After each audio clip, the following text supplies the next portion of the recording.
Eu sou a Luca, sou estudante de psicologia e também locutora da Rádio Rock. E aqui, no Cada Caso um Caos, a gente fala sobre música e psicologia com comentários do psicanalista e professor querido Mário Sérgio Picorelli. E a produção é da equipe da Bunker Produções. Segue eles lá, é esse aí que tá no vídeo, eles são demais. Hoje, no Cada Caso um Caos, a gente vai falar sobre a principal referência de metal no mundo ainda em atividade, né?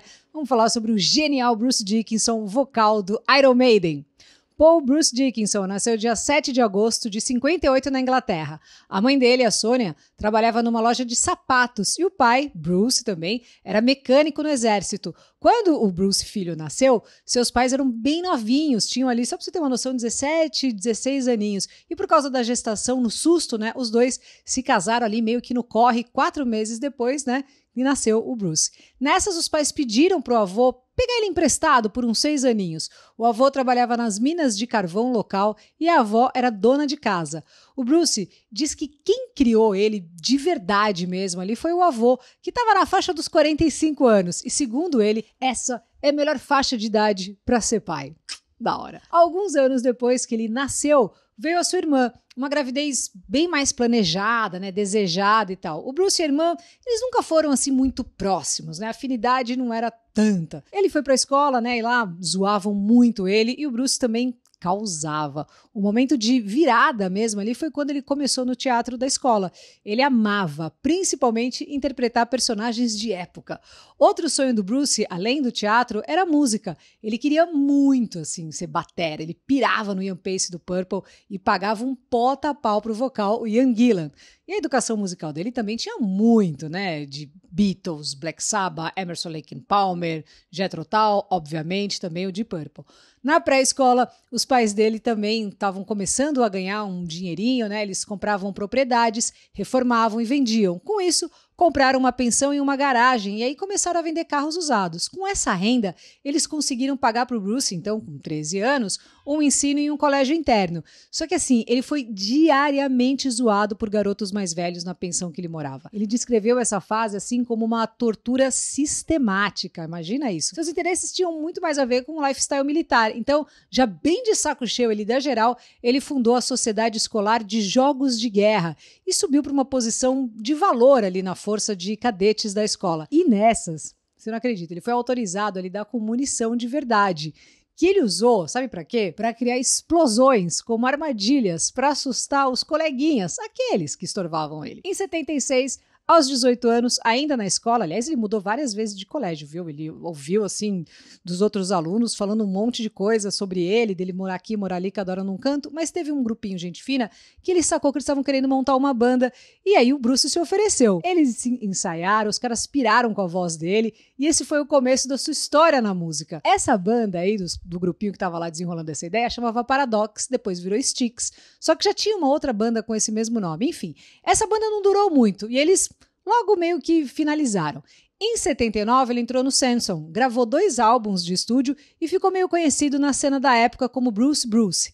Em 81, ele saiu dessa banda para entrar no Iron Maiden, substituindo o Paul Dayano e estreando ali no álbum espetacular o The Number of the Beast em 82. Bom, esse já sabe, né? Foi um absurdo. Eu tenho vários vinis dessa época, cresci ouvindo em looping. Eu não sei dizer assim qual que é o melhor álbum, né? Sei lá, o Power Slave tem uma das minhas músicas preferidas, que é Rime of the Ancient Mariner, maravilhosa. Além de Aces High, né? 2 Minutes. Somewhere in Time também é fodaralho, né? Tem Heaven Can Wait, Wasted Years, o Peace of Mind tem Fly of Icarus, The Trooper, o The Number, né? Tem The Prisoner. Eu ouvia também essa música direto. O Seventh Son of a Seventh Soul, maravilhoso, né? Aquela capa causou, lembra? Muita gente falando que o Ed, na verdade, era uma mulher, porque ele estava, né, arrancando ali um feto de dentro dele. Can I Play With Madness? Até hoje arrepia, né? Esse vídeo também é demais. The Evil Dead Man, do AF. Amo. Vivia desenhando aquele símbolo do Iron no caderno da escola. Você também fazia isso? Você que é fã de Iron? Escrevia o nome da banda com aquela perninha do A pra cima, né? Gente, muita nostalgia. Enfim, Cresci ouvindo, amo e continuo ouvindo. Ali no começo dos 2000, eu tive o privilégio de entrevistar o Iron Maiden completo ali, ó. Yannick Gears, Adrian Smith, Nico McBrain, o Dave Murray também tava, o Steve Harris e, óbvio, o Bruce Dickinson, todos muito gente boa. O Iron Maiden influenciou gerações, né? Desde os old schools, aê, time, até os caras assim, tipo, meu Metallica, o M. Shadow do Avenged Sevenfold, Kerry King do Slayer, Scott Ian do Anthrax, Corey Taylor do Slipknot, enfim, lista infinita de famous aí, né? Bom, o Maiden já rodou o mundo, já fui em vários shows, né? É sempre uma voadora no lustre atrás da outra. Os caras lotam todos os lugares que eles tocam, são milionários. O Bruce já passou dos 60 anos, ainda canta muito. Na carreira solo, né, que ele fez também, entre outros, o Tattooed Millionaire, que é um pota álbum. Inclusive tem Born in 58, que ele fez sobre a vida dele com o avô. Tem a Tattooed Millionaire, maravilhosa, né? Tem aquela cover do Bowie, All the Young Dudes. Enfim, a gente vai lembrando, não para mais. O Bruce tem uma autobiografia bem legal, né? Pra que serve esse botão? E lá ele fala muito sobre a paixão dele por avião. Inclusive, ele foi nomeado capitão honorário da Força Aérea Britânica. Ele tem habilitação para pilotagem de aeronave de grande porte e ele também, várias vezes, é ele quem pilota nas viagens do Iron. O Bruce Dickinson é sócio de uma empresa de aviões que está trabalhando só na maior aeronave do mundo, que é essa que você está vendo aí. Vai custar perto dos 180 milhões de reais. A Airlander 10 é giga, é meio que um hotel voador, né? Não vai caber uma galera, muito pelo contrário, são poucos passageiros ali e muito espaço, né? E o mais louco é que pode ficar voando por até 5 dias, podendo ainda pousar e decolar na neve e no deserto. E ainda promete 75% menos emissões do que uma aeronave compatível, né? Diz que até 2025, ó, tá por aí rolando. O Bruce é desses que quer continuar fazendo o que ama até sei lá quando. E ele ama muita coisa, né? O Iron, os aviões, ele também é mestre cervejeiro, criou a premiada cerveja Trooper, é doutor em música, é um apaixonado por rádio, palestrante, né? Adendo, Bruce adiou para 2021, né? A palestra dele aqui em São Paulo, no Tom Brasil. A palestra tem o nome do livro, né, dele aí, que a gente acabou de falar, e depois dessa autobiografia, né, ele passou a fazer uma série de palestras, cara, tipo um negócio assim, que deu muito certo para ele, né? Palestras motivacionais, muito também por conta do câncer que ele conseguiu superar, né? Em dezembro de 2014, depois de fechar o The Book of Souls, o Bruce Dickinson recebeu o diagnóstico de câncer na garganta no estágio 3, depois de saber que tinha 2 tumores na língua, resultado de uma HPV. Pois é, um dos meios, né, a transmissão pela via sexual. Nessa fase, ele ficava assim 6 horas no hospital com uma sonda, depois tomava uma cacetada de remédios, assim, para não gorfar, ficava loucão por causa dos medicamentos, enfim, ele ficou nesse perrengue aí por 8 meses. O pai do Bruce morreu de câncer no pulmão, ele falou que deu medo, mas ele estava focado ali em vencer essa treta. A parte boa é que ele conseguiu, né? Ele pegou ali num estágio fácil de curar, ele descobriu fazendo exame de rotina, essa é a grande importância, né? Por isso que todo mundo fala da prevenção. Na quarentena, o Bruce disse que está apavorando na cozinha, fazendo vários pratos legais com peixe, com legumes e afins. Ele mora em Paris com a namorada, né, a Liana Dolce. O Bruce foi casado por quase 30 anos, né, com a Patty Baldwin. Se separaram em 2018 porque ele, ó, meteu uma gaia nela com a personal trainer que é a namorada dele, né, que é 15 anos mais nova. O Bruce e a ex, a Patty, têm 3 filhos. O Austin, Griffin e a filha Kia, tudo ali na casa dos 30. O valor que ela teria recebido, né, na separação foi avaliado assim, em vários milhões de libras. Teve gente que falou que foi até 90 milhões, enfim. Mas infelizmente a ex morreu 9 meses depois de anunciar a separação com o Bruce. Não entraram em detalhes, né? Só que ela tinha morrido num acidente em casa e a família estava assim super triste porque, né, pô, perdeu a mãe, né, o Bruce e a ex, que também era amiga dele, enfim. Novidades para os fãs de Iron Maiden, né? No começo desse mês, novembro de 2020, a banda divulgou um vídeo no canal do YouTube e o Bruce Dickinson fala sobre o novo álbum ao vivo, Night of the Dead, Legacy of the Beast, live in Mexico City, que vai ser lançado amanhã, dia 20 de novembro. Olha só que legal. Bom, o Bruce é a cara do Iron, né? Ele não foi o fundador, já saiu e voltou, mas não tem jeito, é dele, né? Tá ali.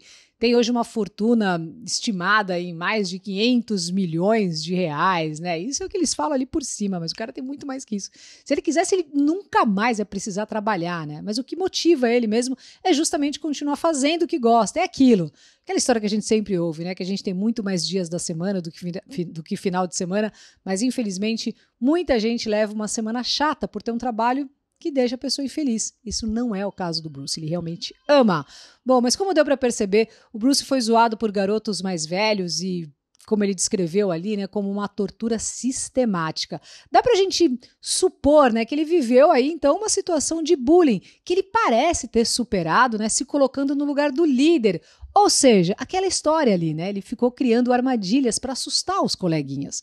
Mas, afinal, o que se passa no backstage ali, né, nos bastidores psicológicos do bullying, tanto de quem sofre e de quem aplica?